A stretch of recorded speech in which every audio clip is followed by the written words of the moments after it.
Bonjour à tous, konnichiwa minna, c'est Kazu. Alors on se retrouve aujourd'hui pour une nouvelle vidéo qui va être centrée sur le Japon, parce que je sais que certains d'entre vous doivent se dire que j'ai perdu de vue depuis quelques semaines, beaucoup de semaines, le sujet principal de la chaîne. Mais non, en fait c'est juste que j'ai profité de l'été, donc du coup j'ai fait beaucoup de vidéos hors Japon.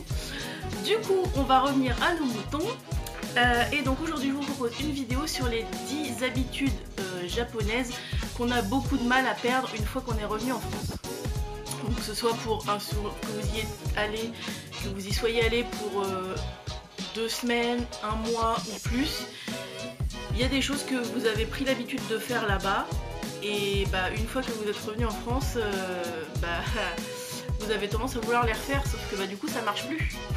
Du coup on est parti. Donc la première chose qui est difficile à perdre une fois qu'on est revenu en France, c'est de se mettre à gauche sur les escalators. Parce qu'en France on se met à droite et on laisse les gens qui se passent à gauche descendre les escaliers d'eux-mêmes quoi, au lieu de laisser les escalators descendre.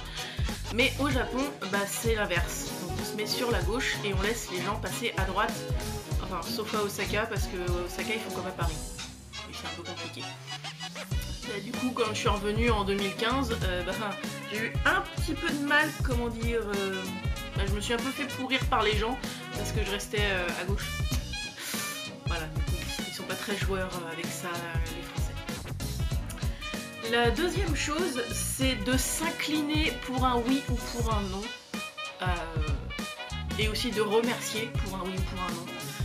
Ça c'est un truc qu'on fait tout le temps quand on est là-bas, que ce soit dans les boutiques, dans les restos, mais si tu demandes un renseignement dans la rue ou n'importe quoi,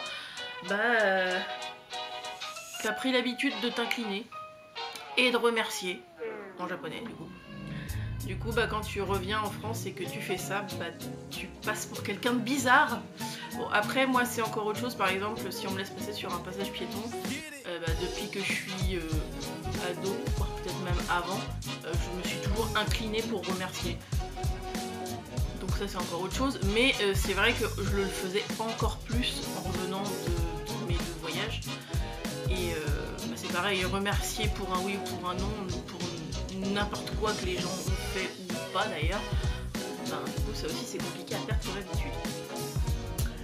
La troisième chose paraît très bête, mais c'est parler en japonais.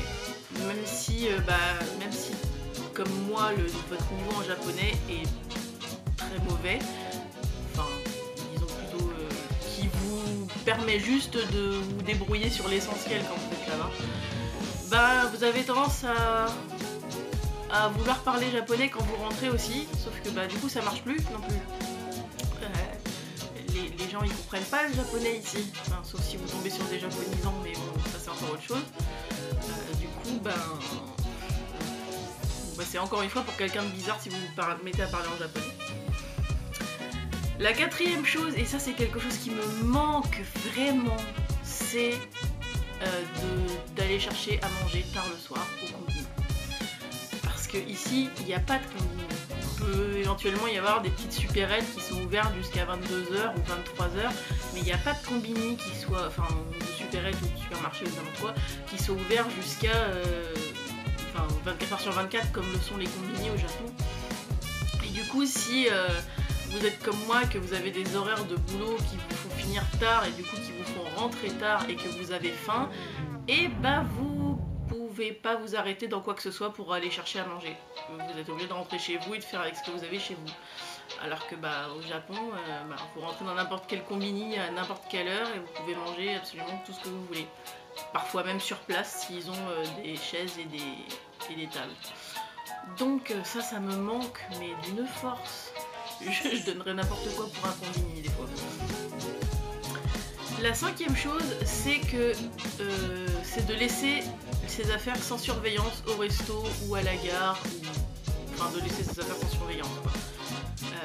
Là-bas, ça pose aucun problème. Vous pouvez laisser vos affaires pendant 1h30 et revenir 1h30 après, et vos affaires sont toujours là.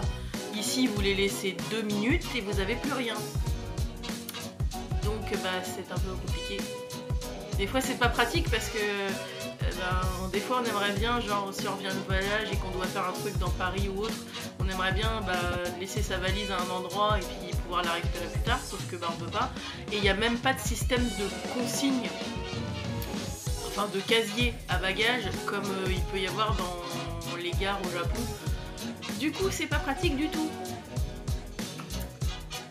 La sixième chose qui paraît un peu bête aussi, c'est de pouvoir trouver des boissons et des snacks ou des trucs comme ça à des prix dérisoires dans les distributeurs.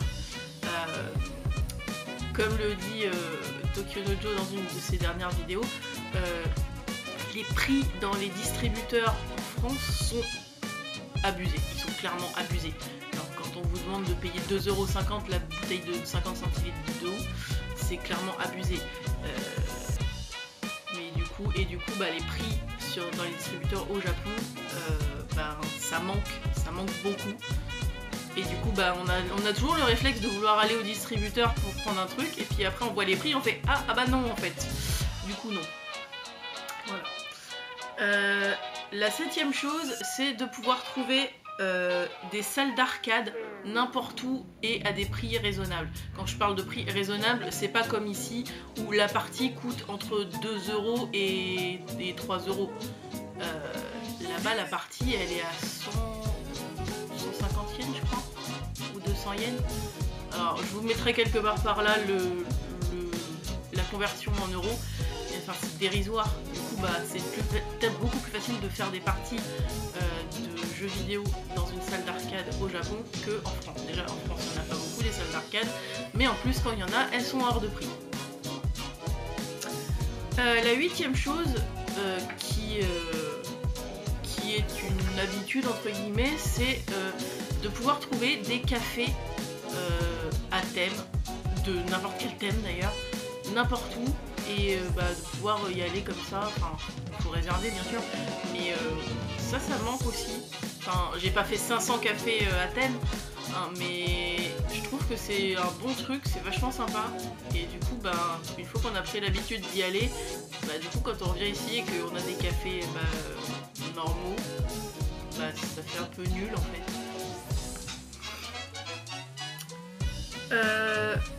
La neuvième chose, je crois que je l'ai déjà évoqué dans plusieurs vidéos, mais parce que c'est une habitude qu'on prend tout de suite en fait, c'est de monter dans des rames de métro et de train propres et silencieuses.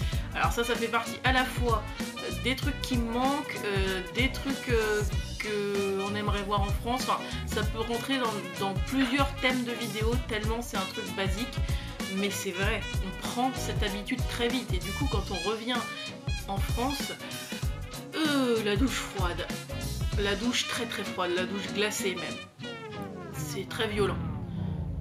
On n'a pas de problème d'incivilité, genre de gens qui mettent leur musique à fond dans le train, qui prennent toute la place avec leurs affaires, qui fument dans les rames, qui parlent super fort au téléphone. Ça n'existe pas au Japon. Ça n'existe pas. Du coup, effectivement, quand on revient et qu'on a face à ça, aïe, ça pique aussi. Et la dernière chose, alors là je l'ai mise parce que je l'ai fait 2 fois, que j'ai trouvé ça vraiment sympa et que je regrette que ça n'existe pas en France, c'est d'aller au onsen parce que c'est vraiment quelque chose de très sympa et je pense dont on peut prendre rapidement l'habitude parce que ça coûte pas si cher que ça. Et du coup c'est dommage que ça n'existe pas en France parce que des fois en rentrant du travail, je me sens fatiguée, je me sens tendue et j'aimerais bien aller dans un onsen pour me détendre, sauf que ça n'existe pas. Voilà. Du coup voilà, c'était une petite vidéo assez courte mais que je voulais faire depuis un moment. Donc c'est tout pour moi pour aujourd'hui. Pensez à liker, commenter et partager à la vidéo. Pensez aussi à vous abonner à la chaîne pour ne pas louper les prochaines vidéos. Et moi je vous dis à la prochaine. Ciao ciao.